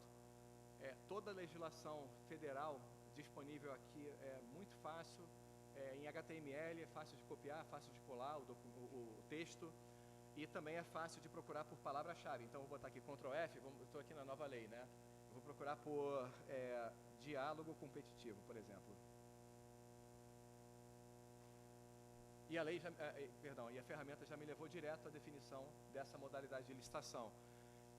Esse já é o artigo 6º. É a primeira vez que aparece a expressão diálogo competitivo na lei, é no artigo 6º, mas ela aparece, obviamente, em outros dispositivos, que são aqueles que tratam das regras gerais sobre essa modalidade de licitação. Então, fica aí a dica de vocês acessarem o site Planalto. Se vocês procurarem, a forma como eu chego nessa legislação, eu mesmo faço isso todo dia. Quando eu vou consultar a lei, trabalhar, estudar, eu faço isso. Eu procuro Lei 14.133, às vezes eu escrevo a palavra Planalto do lado para aparecer direto, como primeira resposta do Google, o link que eu quero. E não tem mistério. Apareceu o GovBR aqui, você pode ter certeza de que o que você precisa está aqui. A lei é sempre, toda a legislação federal é bem atualizada. Quando a atualização resulta, por exemplo, na revogação de um dispositivo, mostra o texto original anteriormente vigente, fica todo riscado e aparece a expressão revogado, ou então a alteração produz o mesmo resultado. Está aqui. Eu vou mostrar para vocês, por exemplo, a lei foi atualizada no ano passado pela Lei 14.770, que mexeu em coisas relacionadas a pregão, a registro de preço, por exemplo. Mas olha, aqui, ó, como eu mencionei para vocês, a redação original da lei é essa aqui, riscada. E a redação atual, com base na nova lei, ó, 14.770, está aqui. Se vocês quiserem, por exemplo, fazer comparações com a lei 8.666, vocês podem fazer o seguinte também. Eita, tá lá embaixo. Ah, tá chegando. Pronto. Ó. Peraí, vai fazer mais fácil aqui. 8.666. Ó, pronto. Então aqui, ó, você tem acesso também à legislação revogada. Eu vou clicar para abrir numa aba separada. Ah, não consegui, eu acabei clicando para entrar. Reparem, pô, como é que vocês vão... Você precisa ler uma coisa da lei antiga. Está tudo riscado. Não se preocupem. Cliquem em texto para impressão e vocês têm acesso ao texto que estava vigente no momento da revogação, mas destaca ainda, olha que interessante, inclusive as alterações. Então você tem acesso à redação original, sei lá, se um dia vocês se interessarem tanto pelo assunto que decidam fazer um levantamento histórico da evolução de um certo assunto, sei lá, mas fica aqui a dica, né, que vocês têm acesso ao texto que estava vigente no momento da revogação e as alterações que foram efetuadas em cima do texto também original, tá bom? É isso, pessoal, recomendo muito. Eu tentei facilitar a vida de vocês com a criação daquele artigo, o arquivo doc, né, contendo os regulamentos. Deixa eu ver se ele está aqui no meu pendrive. Aqui, ó. E aí, o que a gente vai encontrar nesse arquivo são os regulamentos estaduais, somente os estaduais, não tem nada da União ali, tá?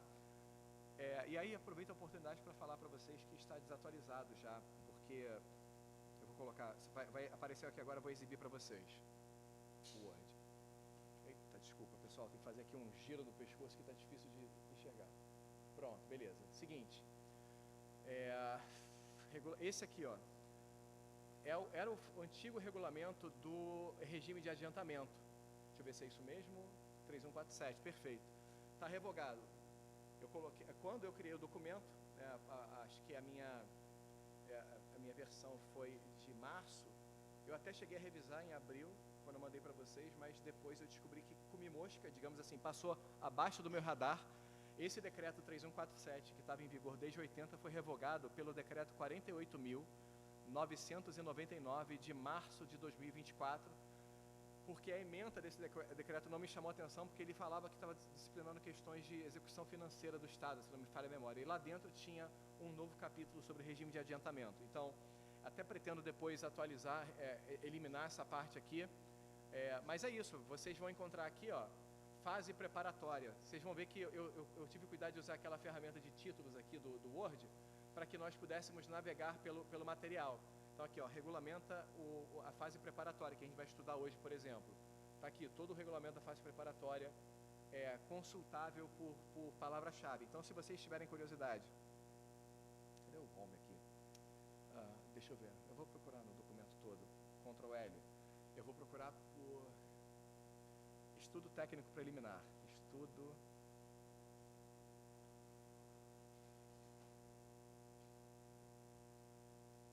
Pronto, basta. A gente vai encontrar essa expressão. Cadê? Sim, eu tenho que botar nos resultados.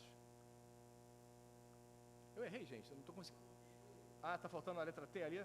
É que como eu estou tendo que olhar para a tela, eu não estou vendo. Está exudo. Pronto, beleza. A gente tem, percebam, os resultados. O primeiro aqui eu já sei que é o artigo, é o inciso 20 do artigo 6º. É uma definição da própria lei 14.133 de estudo técnico preliminar.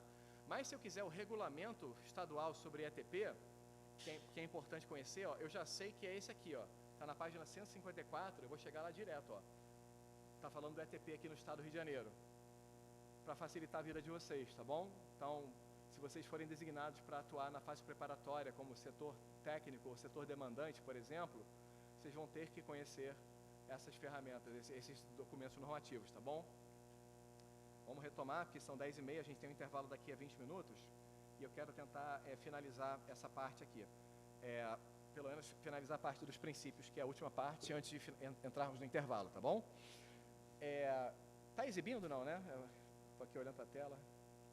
Deixa eu ver. Maravilha.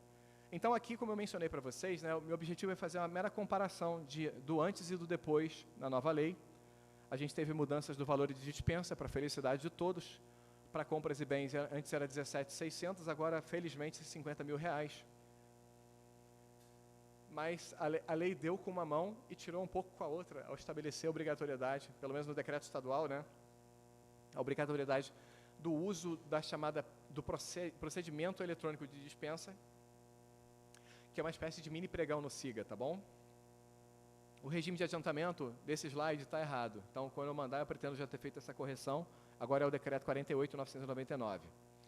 Prazo de vigência contratual, a gente teve várias alterações, e eu vou me abster de mencionar isso agora, porque a gente vai falar exatamente na aula de amanhã, quando falarmos de contratos administrativos, mas as mudanças foram significativas.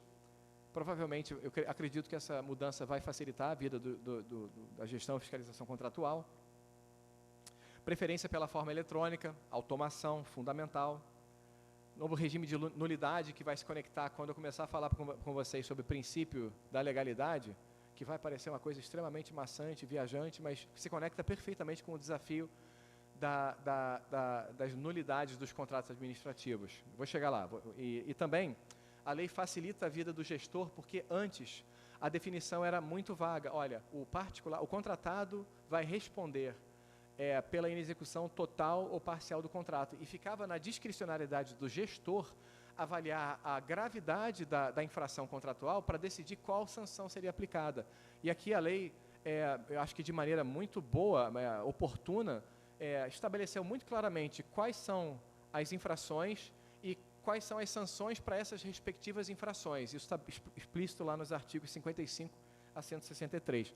Também veremos isso de maneira mais específica no final da aula de amanhã, tá bom? Aqui, eu deixo mais uma vez para vocês, eu não vou nem ler, são só novidades.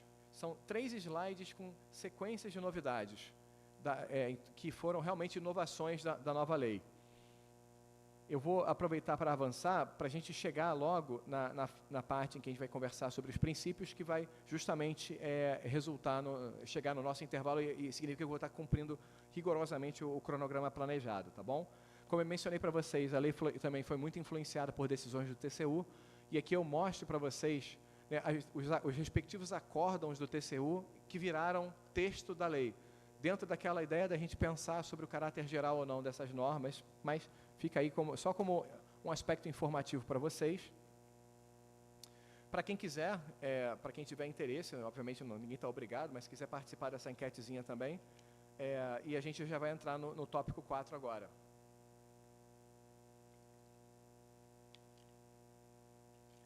Aproveita então, enquanto vocês apontam o celular para a tela, pergunto, dúvidas, perguntas, pode ficar à vontade. Pode falar primeiro.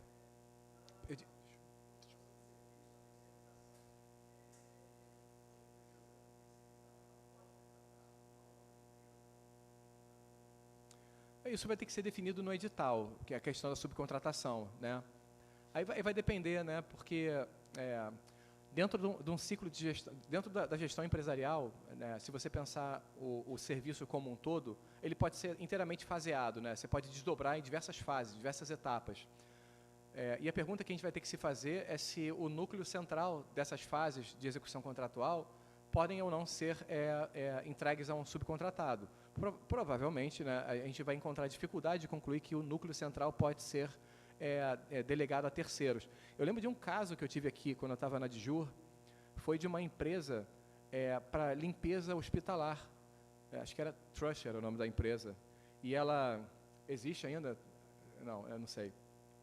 Eu só sei que ela tinha um projeto de gestão empresarial que envolvia a subcontratação de uma parte, porque dentro das diversas fases, né, de um contrato de limpeza de material hospitalar, de dispensação, enfim, de resíduos e tal, ela tinha planejado subcontratar uma das etapas e não tinha previsão no edital. Eu não me lembro inteiramente do caso, isso foi em 2006, 2007, sei lá, mas eu lembro que a conclusão do parecer que eu fiz à época foi no sentido de que não era admitido pelo edital, e aí ela deveria ser ou inabilitada, ou a proposta rejeitada. Enfim, foi uma coisa do gênero.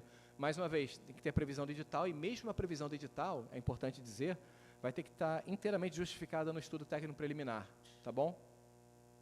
Fala, você.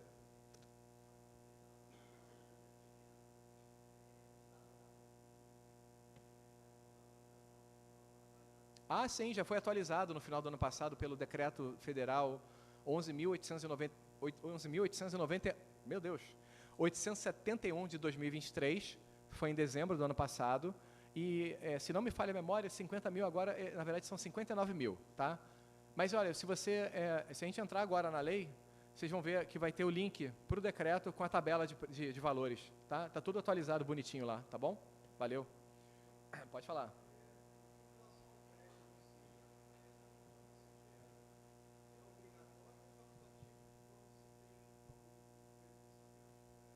A gente vai estudar o PED amanhã, tá?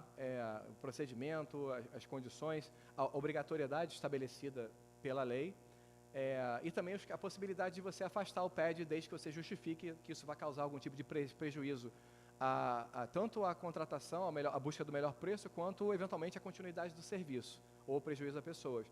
Mas a sua pergunta é relacionada, desculpa, pesquisa de preço? Sim, sim, isso. Uhum.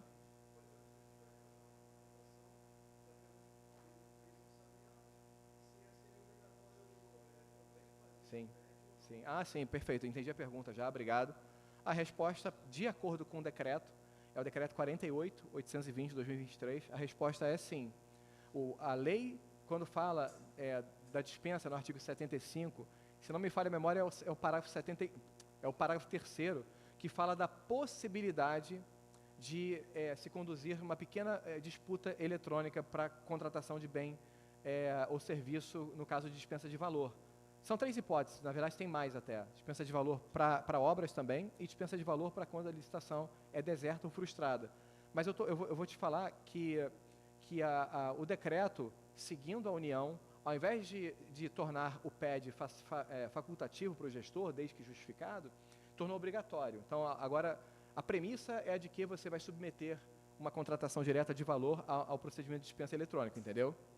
E é lógico, se aquela contratação demandar, for urgente em alguma medida, aí sim vai ser possível colocar escrito no processo, a gente vai estudar o princípio da motivação aqui, você escreve, você justifica o porquê de não ter tempo ou não ser vantajoso o uso daquela pequena disputa. O procedimento eletrônico de dispensa ele é interessante porque ele permite até que você forme a fase preparatória da contratação direta e a pesquisa de mercado sejam os lances, entendeu? Você, às vezes, sob certas circunstâncias, pode até fazer com que os lances ofertados pelos licitantes, pelos participantes da dispensa, forneçam um indicativo para a administração de qual é o valor a ser considerado ideal, tá bom? Mas a gente vai chegar lá na aula de amanhã, tá bom? Mais alguém? Pode falar.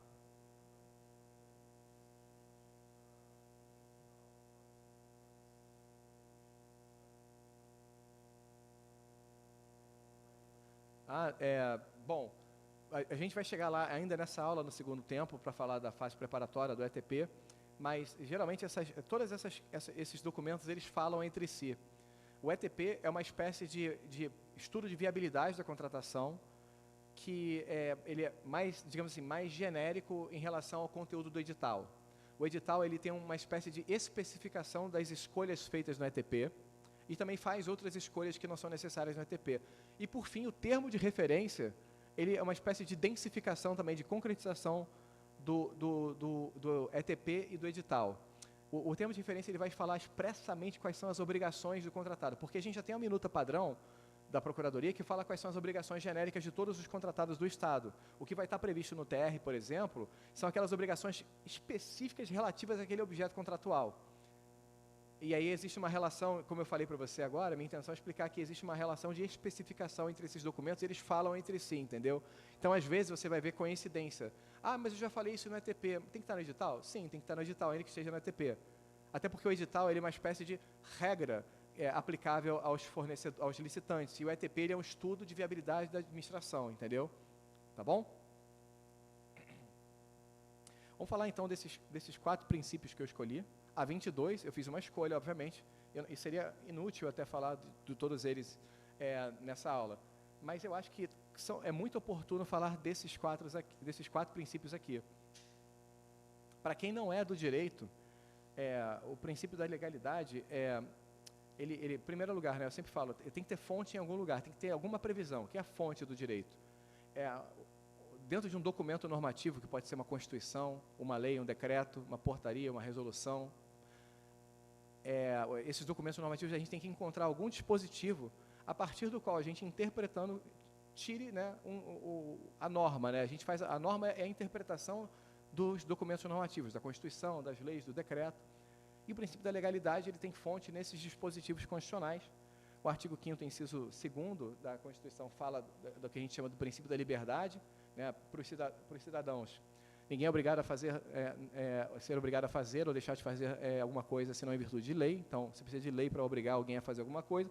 E o 37 da Constituição fala da legalidade para a administração pública. O 37 é o primeiro dispositivo que trata da administração pública. E ali a lógica é inversa, você precisa de lei para atuar. Por quê? Porque a administração pública ela é uma criação humana, é uma ferramenta, é um instrumento. Assim como uma empresa, uma pessoa jurídica, é uma ferramenta criada, né, pelo direito empresarial para que as pessoas consigam separar o próprio patrimônio do sócio do patrimônio da empresa e celebrar contratos, os entes públicos, estados, municípios e a União são ferramentas também para que a gente possa operacionalizar decisões coletivas por um agente, que é essa figura pública, a administração pública. Então, como não existe vontade, digamos assim, autônoma da administração pública, mas senão a vontade de uma decisão coletiva, essa decisão coletiva expressa numa lei, ou até individual, no caso de um decreto, a ideia central aqui do princípio da legalidade é que a administração pública tem, em primeiro lugar, né, estabelecida a sua condição de atuação. Então, eu estabeleço como função pública prestar o serviço de educação pública gratuita de qualidade, o ensino superior público gratuito de qualidade.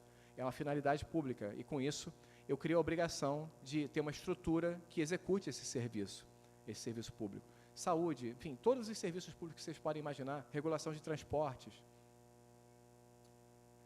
cultura, turismo, serviço de segurança pública, enfim, a gente tem essas funções que são designadas, são colocadas dentro de uma caixinha que estabelece qual é, primeiro, a obrigatoriedade de agir e, em segundo lugar, os limites da atuação. Essa é a ideia central que eu quero passar para vocês. Desculpa. E essa ideia, por mais vaga que pareça, ela também se aplica à atividade de contratação pública. Então, eu já vou começar a especificar onde eu quero chegar com isso. É que, quando a gente fala de legalidade, a gente fala de conformidade com a lei. Né? E na contratação pública, a gente tem 193 artigos disciplinando o que a gente tem que fazer. E a gente precisa assegurar que as nossas atitudes, né, os nossos comportamentos administrativos estejam em conformidade com a lei. O problema é que conformidade com a lei não é exatamente uma ciência exata. E quando a lei é vaga, obscura, ambígua, a gente acaba colocando na mão de vocês, né, quando vocês estiverem atuando na fase preparatória, como agente de contratação, gestor e fiscal de contrato, vai caber a vocês tomar uma decisão. É isso que eu quero enfatizar aqui. Nem sempre é assim. Há casos em que a legislação consegue ser precisa o suficiente para a gente até fazer a automação. E eu dou o exemplo sempre da aposentadoria compulsória do servidor público. É um exemplo clássico de qualquer manual de direito administrativo. É o chamado ato vinculado. Chegou a 75 anos, acabou. Então, como é que funciona no sistema? 11 horas, 59 minutos e 59 segundos, o servidor público tem 74 anos. Ele é ativo, vinculado ao ERJ. À meia-noite, ele passou a ter 75 anos. Ele, pelo sistema, isso dá para fazer na automação, o sistema automaticamente desvincularia esse servidor da UERJ, tornando o cargo vago, ou seja, se tivesse, por exemplo, gente na fila do concurso público, já poderia ser nomeado, se tivesse recursos orçamentários disponíveis. E, além disso, esse servidor ele passa a ser beneficiário, ele passa a uma condição nova, a condição de inativo. E ele passa a ser cliente do Rio Previdência. Beleza? Ato vinculado. Eu posso colocar o sistema para fazer isso, eu não preciso de decisão nenhuma. Só que a vida não é fácil, né? E nem sempre é possível a gente desdobrar, né, as previsões vagas da lei de tal maneira a gente colocar tudo no computador. Decisões têm que ser tomadas. Eu preciso decidir, por exemplo, se um certo objeto pode ser parcelado ou não, para fazer a contratação. Porque se eu não parcelar esse objeto, eu posso restringir a competitividade. Aí, infelizmente, a máquina não consegue fazer isso.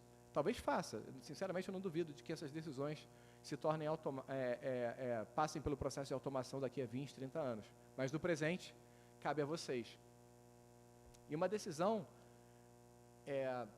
talvez mal fundamentada, por exemplo, de não parcelamento do objeto, pode resultar daqui a 5 anos, vocês nem lembram mais do que vocês fizeram. Daqui a 5 anos chega uma intimação do Tribunal de Contas do Estado falando: explica aí em 15 dias por que você escolheu fazer essa compra, né, sem parcelamento, dado que aquele nicho de mercado já era maduro o suficiente, já havia vários concorrentes, você está impedindo que outros concorrentes participassem, fornecendo um quantitativo menor. Sei lá, eu quero comprar 50 mil seringas para o UPI. E aí, ao invés de eu fazer, por exemplo, 5 lotes de 10 mil, eu decidi fazer um lote de 50 mil. E aí, poxa, tenho vários participantes que fornecem a mesma marca, só que não tem capacidade operacional, não tem liquidez financeira suficiente para comprar e participar, entregar 50 mil de uma vez. Poderia entregar 10 mil. Se tivesse parcelado, teria participado, teria concorrido e talvez até vencido a licitação para um lote. Aí chega o TCE falando: por que você fez isso? Por isso que eu falo, há decisões que vocês terão que tomar quando vocês forem agentes da fase da contratação, da equipe de planejamento. Há decisões que vocês terão que tomar quando vocês forem agentes de contratação, como eu mencionei para vocês, discernir se uma proposta é inexequível ou não, porque a diligência vai caber a vocês. Vocês vão receber ali uma proposta num pregão para a contratação de um bem comum. Aí o orçamento estimado é 50 mil e o primeiro licitante ofertou 25 mil. Aí você, nossa, isso aqui é uma imensa vantagem para a gente. Mas vocês vão se perguntar assim: pô, mas qual é a chance desse cara entregar executar bem esse contrato? O que ele quer entregar? E você vai ver se a proposta está em conformidade com os requisitos do edital e do TR, e pode abrir uma diligência para perguntar: ô licitante, que história é essa? Você está fazendo um lance muito, muito arriscado, muito ousado aqui. Explica melhor. Então, mais uma vez, vai caber a vocês tomar a decisão. Por isso, eu acho que é importante a gente falar de legalidade, sim, e lembrar a vocês a história do controle. Foi a pergunta da colega ali, né, a questão de combinar com os russos. Às vezes, certas decisões microscópicas da elaboração de um ETP podem trazer problemas 5 anos depois. Você nem lembra mais que caso era aquele. Então, justamente nos casos em que vocês precisam decidir, tomando a decisão num ETP, no edital, no TR, são os casos que os órgãos de controle vão olhar e falar assim: olha, não gostei dessa escolha do gestor aqui. Vou intimar o gestor para se manifestar em 15 dias, entendeu? E acreditem, eu não passei pela experiência, mas eu conheço gente que passou pela experiência. É extremamente desagradável receber uma intimação de Tribunal de Contas. Então, pensem nisso. E a legalidade, atualmente, o que eu acho legal, tem esse aspecto da importância da motivação, que vai conectar com o próximo princípio, mas tem um aspecto também de oportunidade que se abre com a nova lei. Porque parece que eu estou tocando terror aqui, mas não é isso que eu quero fazer. Porque nesses espaços de decisão, a gente pode também temperar, balancear certas condutas de avaliação de conformidade com a lei. Para mim, a história principal aqui diz respeito à nulidade contratual, que na lei antiga, como estava no slide anterior, era extremamente draconiana.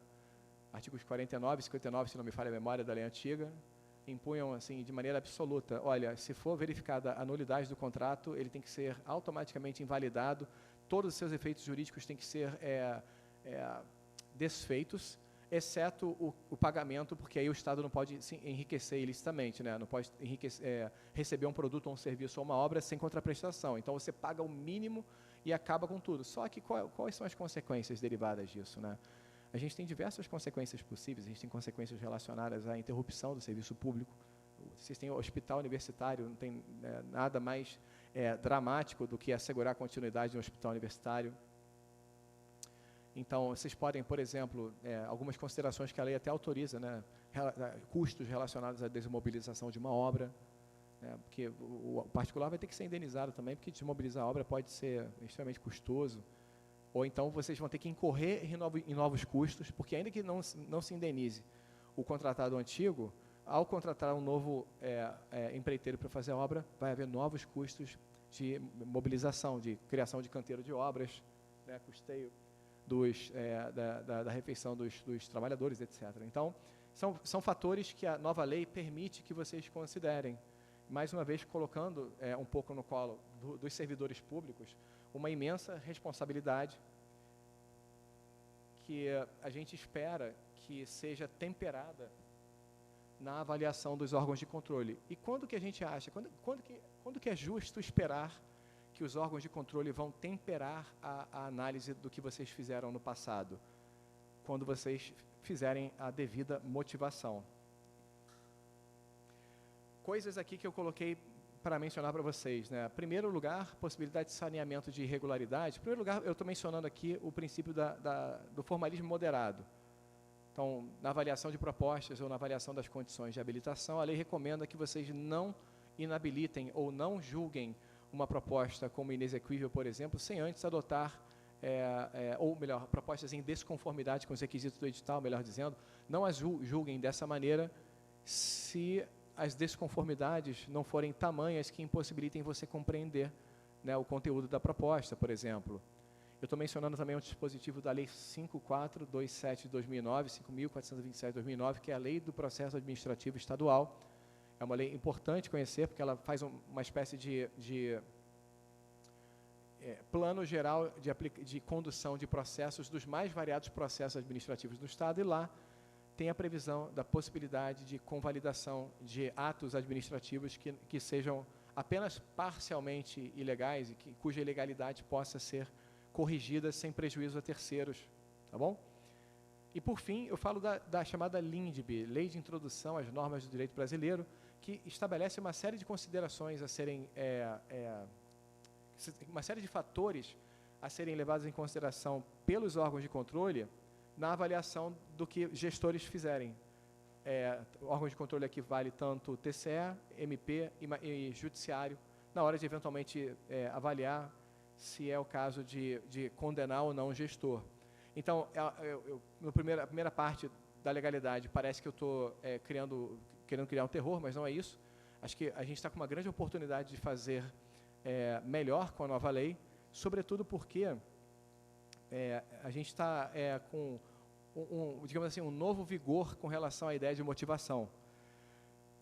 A crença é a seguinte: se vocês tomarem o cuidado de, na elaboração desses artefatos da fase preparatória, tomarem o cuidado de fundamentarem as escolhas e diminuírem, assim, as chances de os órgãos de controle inferirem indevidamente intenções maliciosas de vocês, né, pelas escolhas que vocês fizeram, melhor para todo mundo, melhor para vocês, melhor para o órgão de controle. Essa é a lógica por trás. Quando eu falo de legalidade temperada e de motivação em combinado, é isso que eu quero dizer. É explicitar os motivos das pequenas decisões tomadas para a formação do ETP, as escolhas sobre parcelamento ou não do objeto, as escolhas concernentes à especificação e à profundidade da especificação. Quanto mais específico o seu objeto, mais restrito vai ser o seu mercado competitivo na fase de seleção. Se essas escolhas forem bem justificadas, eu realmente acho que vai ficar muito difícil de um órgão de controle tentar fazer uma leitura de que a escolha foi indevida, foi para frustrar o caráter competitivo da licitação. Pode até ter resultado nisso, a escolha feita, né, na formação da especificação do objeto. Pode até ter resultado na restrição da competição, mas foi bem justificado e o objeto contratado a execução do contrato foi bem sucedida. Enfim, a gente pode balancear todos esses fatores, porque as escolhas estavam bem motivadas, tá bom? E quais são as características que se espera dessa motivação? Está previsto na lei também, né? Primeiro, que sejam explícitas. Se daqui a 5 anos vocês forem intimados pelo TCE e falarem assim, não, mas eu fiz isso aqui por causa disso. Aí o TCE vai falar assim, ué, mas onde que está escrito isso? Como é que eu ia saber, entendeu? Então, primeira coisa é explicitar a motivação. Segundo, tentar fazer o texto claro. E terceiro, assegurar que as premissas dessa motivação sejam congruentes com as conclusões.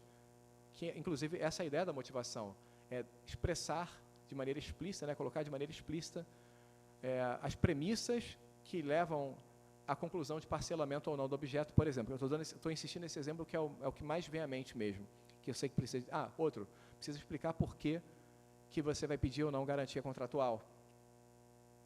É outra coisa que precisa de motivação. Aí alguém pode me perguntar, e com razão, mas aí o ETP vai ficar gigantesco. Aí, olha, parece que sim, mas não necessariamente. Porque se vocês compreenderem qual é o núcleo, qual é a parte mais importante a ser justificada, você consegue fazer isso em um parágrafo para cada um desses elementos. Entendeu? Então, vocês não precisam escrever um artigo científico no ETP, nem uma dissertação de mestrado ou uma tese de doutorado. A missão é justificar especificamente para cada um desses itens o motivo da escolha, da formação daquele ETP, daquele edital, daquele TR. Essa é a lógica. Diga.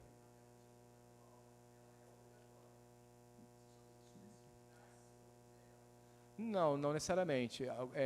Algumas garantias serão obrigatórias sim, como por exemplo a garantia relacionada às propostas nas obras de serviço de engenharia que sejam inferiores a 85% e superiores a 75%. Aí nesse caso a lei fala em será exigida, mas as outras garantias elas podem ou não constar, e aí tem que estar motivado o porquê, e o percentual também tem que estar motivado, entendeu? Porque o que é a garantia da execução, que é a garantia mais comum? É uma forma é um incentivo financeiro que o particular deposita numa conta do Estado para que ele mostre que tenha condições de cumprir o contrato. E quando o contrato é de pequeno valor, quando você pensa num pequeno percentual de 1%, por exemplo, parece que não vai fazer a menor diferença na vida do contratado. Mas se você pega um contrato de milhões, 1% de milhões já é alguma coisa, 10% mais ainda, entendeu? Então, isso pode evidenciar que, primeiro, a seriedade, o investimento do particular na execução daquele contrato, e também evidencia, de uma certa forma, uma certa liquidez financeira, que é um bom indicador, né, de solidez do contratado, tá bom? Sobre garantias, vai falar amanhã, eu vou listar as seis espécies de garantias que estão previstas na nova lei, tá bom? A importância da motivação, pessoal, eu não vou ler aqui, mas é só para vocês verem que eu não estou exagerando, não é preciosismo de pessoal da área do direito, é uma tentativa só de explicar para vocês, né, a importância que a própria lei deu. São 2 slides com uma série de dispositivos em que a fundamentação, justificativa ou motivação são as 3 expressões que a gente considera intercambiáveis, né? Elas são explicitamente exigidas. E isso sem contar o que eventualmente esteja no decreto. Tá bom?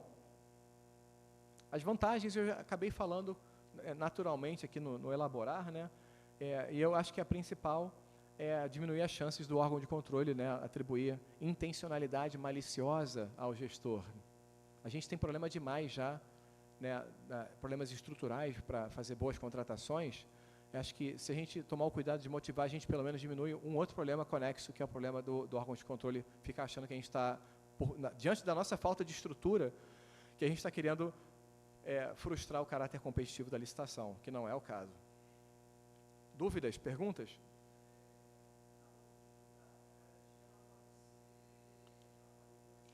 Com certeza.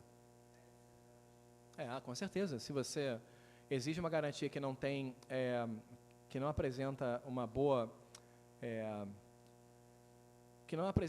congruência com a própria finalidade dela, que é garantir a execução do contrato, no caso dessa garantia que a gente está falando, você com certeza pode afastar a concorrente num pregão para fornecimento de grande quantidade, contratos de grandes valores, entendeu? Então, é certamente um fator a ser pensado, tá bom? Faltam 2 princípios, a gente vai para o intervalo, cortei aqui 10 minutinhos, a gente retorna, quando acabar, né, a gente retorna com os 20 minutos garantidos. O princípio da competitividade, eu vou falar muito rapidamente, que era inferido da lei antiga, e aqui está expresso, e ele pode ser entendido de 2 maneiras. A primeira maneira é uma maneira, digamos assim, que serve para o legislador, porque a palavra licitação, se vocês forem ao dicionário, ela tem conexa à própria definição a ideia de submeter algo a alguma competição.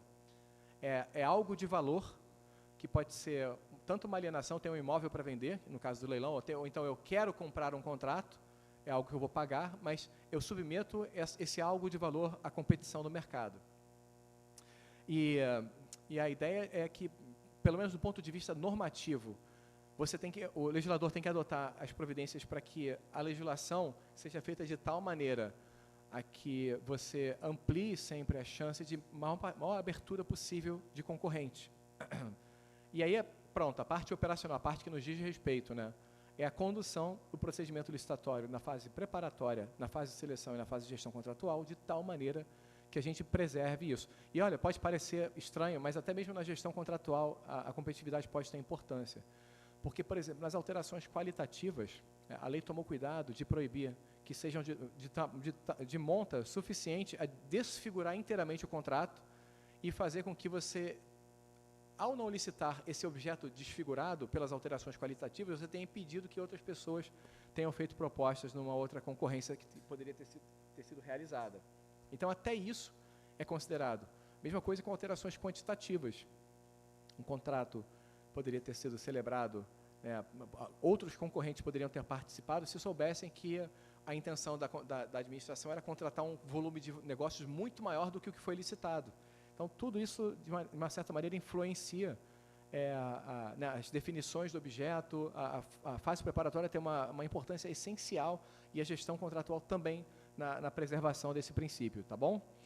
Mas também não é exagero da minha parte, a competitividade aparece em diversos dispositivos aí, e também nos regulamentos estaduais, onde eu encontrei tanto nos decretos que tratam do PCA, do contratação direta, que é o 820 que está aí, o 995, que, se não me falha a memória, é o da pré-qualificação, enfim, e até no Código Penal, porque se dolosamente o caráter competitivo for frustrado, né, vejam, eu não estou falando aqui, pelo amor de Deus, estou ensinando nada, mas do ponto de vista criminal, o fato de haver um dispositivo penal mostra o compromisso do legislador com a proteção dessa ideia, entendeu? É só isso que eu quero ilustrar com a citação desse dispositivo do Código Penal.